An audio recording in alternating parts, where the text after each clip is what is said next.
I remember having a conversation with one of my friends, asking if she would, did she want to leave one day? Did she want to leave Anglesey? And she said, oh yeah. And I was really pleased. I was like, oh great, where are you going to go?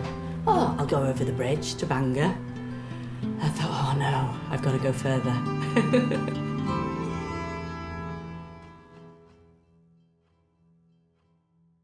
So, you ready? I'm 54 years old and I cycled through 21 countries and I cycled over 18,000 kilometres in total. Born in Manchester, but I moved to Anglesey when I was 2. Yeah, we lived by the sea. It's a beautiful childhood, actually. Playing pirates on the beach with my brother. We used to collect bits of old rusty metal and slate and, pretend that we were pirates. And we kept all our treasures in the garage. And then one day my mum tidied up the garage and she threw them away. We were devastated. Growing up, I was very inspired by my mum and dad. Yeah, I had a lovely childhood. Well, the first few years anyway. Yeah, it was really nice. But yeah, that's the sad thing about travelling. It'd be great if you could take all your family and friends with you, wouldn't it? And while we were up on the top of Kunjara Pass, we met this guy, Mr. Khan. I was chatting to him one night in his home about how much I love truck art and that I was thinking about getting the bike painted. The colours are gorgeous and some of the trucks are stunning. He took me and then he paid the gentleman for painting it as well. So I've got a gift from Mr. Khan and a permanent souvenir of Pakistan. One day I heard a gunshot, probably about, I don't know, maybe 100 metres away. It was like something out of a movie. I didn't see the bullet or pellet, but I just heard this sound, literally went right past my ear. So I just ran with the bike back towards the road and then got on the bike when I felt like I was, behind a hill and then pedalled like the clappers and got out of there. I'm living here in my flat at the moment and have been for the last 2 years since getting off the bike. Next spring, I'm getting back on the bike and hitting the road again. So this is kind of a vague plan at the moment to follow the coast, just because I love being by the sea. I think I'm going to cycle the coast of France as well and northern Spain and into Portugal. But I'm quite tempted to go over to the north of Africa. There's so much of the world to see, so much more to experience, and I've got so much I want to do.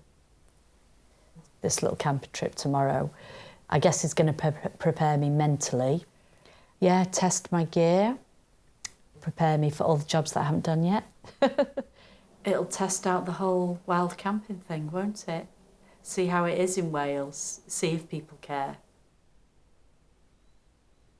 This isn't the sleeping bag I'm going to take with me on my main trip because it's way too big, but I haven't bought that yet. Waterproofs. I'm going to try out these gloves, but I'm not sure if they're waterproof. Hopefully it won't rain. When I pack my panniers, I try to push things into every little space because usually I use every inch of the pannier. Obviously, I would have a lot more if I was going on a longer trip. I'd have to have summer stuff, winter stuff, and passports, visas, everything. Now, I reckon I can just get my lock on the top. This is really heavy, but really necessary. Without my bike, I don't have anything. Oh, hi, Betty. I think I am a little bit worried about the wild camping in UK because, yeah, I've never tested that out.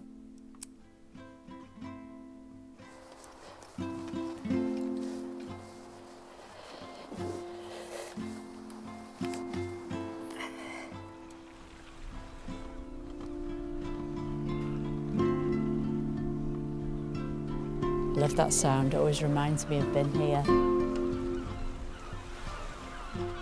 When you're a child, you don't appreciate things as much, do you? But then all I wanted to do was go up to the village and be with my friends and hang out. I should really remember this moment and make the most of where I'm living in Penmaenmawr as well. Unfortunately, my dad passed away before I ever got to travel properly, and it was because of the, life insurance policy that I was able to get my round the world ticket. Well, here, is the heart, isn't it? My dad's here for me. But yeah, if I could have anything on the planet, I'd have this house. Have this house and have my family back living here. That would be ace.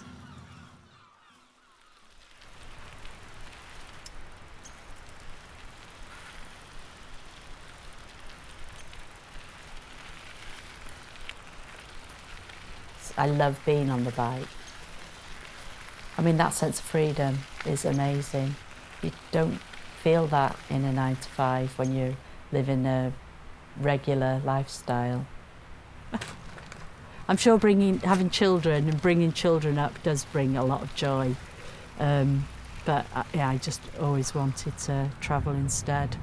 I've got even more freedom. And you can just go where you want, can't you? Get up when you want, stay where you want. You don't have to make any compromises. Possible. Is here good?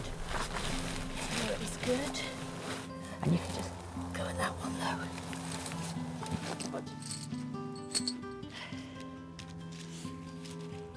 though. This last 2 years I've definitely felt like I've been putting my life on hold, and I've felt like I've been in limbo a little bit, like I'm just waiting to get back on the road. Yeah, this little trip's really prepared me for my journey next spring. Yeah, I guess I do feel more at home here than living permanently in a house.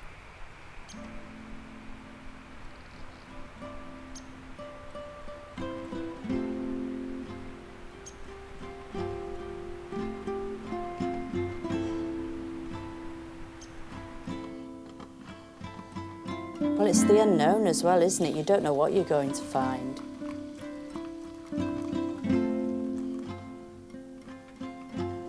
On the other side of the field, I saw a solitary figure, a woman, I thought. She looked so peaceful in the evening sun. I cooked my food, wondering if she might leave because I had my eye on her spot. She didn't, so I put my tent up where I was on the hill. The next morning, I went to say hello to the lady. She was about 40 years old, travelling with a 3-wheeled bike and cart, the old-fashioned type that people used to use for transporting goods. She said it was very fast. I asked if she was touring. Not really, she said, just wandering and studying. What are you studying? Nothing in particular. She motioned to the knitting in her hands. What are you making? Nothing in particular, she said. Where are you going? I asked. Nowhere particular, she replied. Where do you come from? I asked. Nowhere, she replied again. It's a good life, isn't it? I said. She beamed back to me with a big, huge smile of contentment.